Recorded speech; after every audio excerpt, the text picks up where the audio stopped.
ప్రపంచవ్యాప్తంగా టెక్ దిగ్గజాలు రెండో రౌండ్ లేఆఫ్లకు తెరతీశాయి. వ్యూహాత్మకంగా ఉద్యోగాల్లో కోత విధించడం ప్రారంభించాయి. ఇక తాజా లేఆఫ్ల విషయానికి వస్తే సేల్స్, మార్కెటింగ్, టీచింగ్ రోల్స్లో పనిచేసే వారిని ఇంటికి పంపించే పనిలో పడ్డాయి కంపెనీలు. ఈ రంగానికి చెందిన అమెజాన్, యాపిల్, బైజూస్లు పెద్ద ఎత్తున లేఆఫ్లను ప్రకటించాయి. తాజా పరిస్థితిపై ఓ లుక్కేద్దాం.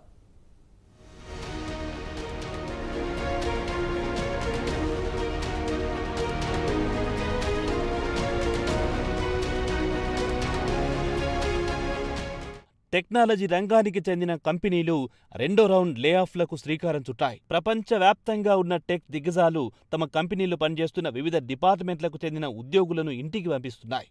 వాటిలో ప్రధానంగా చెప్పుకోవాలంటే అమెజాన్, యాపిల్, బైజూలు ప్రముఖంగా కనిపిస్తున్నాయి. కొన్ని వారాల నుంచి ప్రపంచంలోని అతిపెద్ద కంపెనీలు ఉద్యోగుల సంఖ్యను తగ్గించుకునే పనిలో పడ్డాయి. అయితే ఇక్కడ ఆసక్తి కలిగించే అంశమేమిటంటే అన్ని కంపెనీలు పాత పాటనే పాడుతున్నాయి. కరోనా సమయంలో పెద్ద ఎత్తున రిక్రూట్ చేసుకున్నాం, ఇప్పుడు అంత అవసరం లేదు అనేది ఒక కారణం కాగా కంపెనీ వ్యూహాత్మకంగా సిబ్బందిని తగ్గించుకోవాలనే ప్లాన్లో భాగంగానే తగ్గించుకోవాల్సి వస్తుందని వివరణ ఇచ్చుకుంటున్నాయి.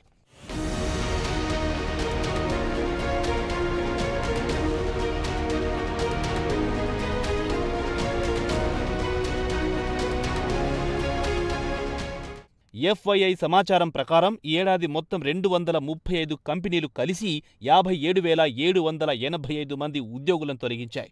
ఈ ఏడాది జనవరిలో 121 కంపెనీలు 34,007 మందిని తొలగిస్తే ఈ ఏడాది జనవరిలో 74 కంపెనీలు 15,379 మంది ఉద్యోగులపై వేటు వేశాయి. మార్చి నెల విషయానికొస్తే గణనీయంగా తగ్గాయని చెప్పవచ్చు. అయితే మార్చిలో అత్యధికంగా ఉద్యోగులను తగ్గించుకున్న కంపెనీ విషయానికొస్తే డెల్ అని చెప్పవచ్చు.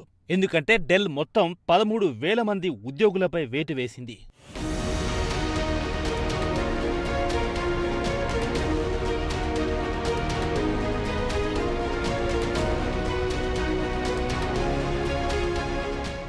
అయితే టెక్ లేఆఫ్లు కాస్త తగ్గినా టెక్ రంగం మాత్రం సంక్షోభంలో కొట్టుమిట్టాడుతోంది. ముఖ్యంగా కంపెనీ ఆర్టిఫిషియల్ ఇంటెలిజెన్స్ వైపు మొగ్గు చూపుతున్నాయి. దీంతో పాటు ప్రపంచవ్యాప్తంగా ఆర్థిక మాంద్యం దెబ్బకు ఈ రంగంపై ఆధారపడ్డ మిలియన్ల కొద్ది ఉద్యోగుల భవిష్యత్తు ప్రశ్నార్థకంగా మారనుంది. అయితే ఉద్యోగాలు కోల్పోయిన వారు మాత్రం ఆందోళనతో ప్రత్యామ్నాయ ఉద్యోగాల కోసం వేట ప్రారంభిస్తున్నారు. ఇక ఉద్యోగులపై వేటు వేసిన కంపెనీల విషయానికొస్తే ఈ కామర్స్ దిగ్గజం అమెజాన్ క్లౌడ్ కంప్యూటింగ్లో వందలాది మంది ఉద్యోగులను తగ్గించుకుందని బ్లూంబర్గ్ వెల్లడించింది.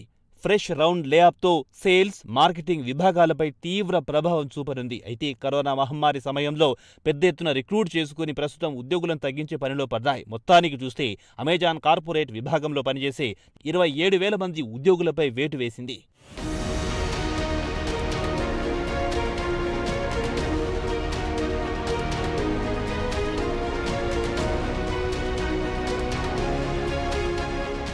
Indian multinational edtech company Byju's 500 మంది ఉద్యోగులపై వేటు వేసింది. మొత్తం 15,000 మంది ఉద్యోగుల్లో 500 మందిని అంటే 3% వరకు కోత విధించింది. ప్రస్తుతం కంపెనీ తీవ్రమైన ఆర్థిక సంక్షోభంలో చిక్కుకుని విలవిల్లాడుతోంది. ఒకప్పుడు కంపెనీ విలువ $22 బిలియన్ ఉంటే ప్రస్తుతం కేవలం $1 బిలియన్ దిగి వచ్చింది.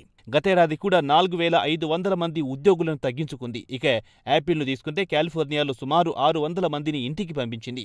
కాగా company car, smart watch display ప్రాజెక్టును మూసివేయాలని నిర్ణయించడంతో ఉద్యోగుల సంఖ్యను తగ్గించుకునే పనిలో పడింది.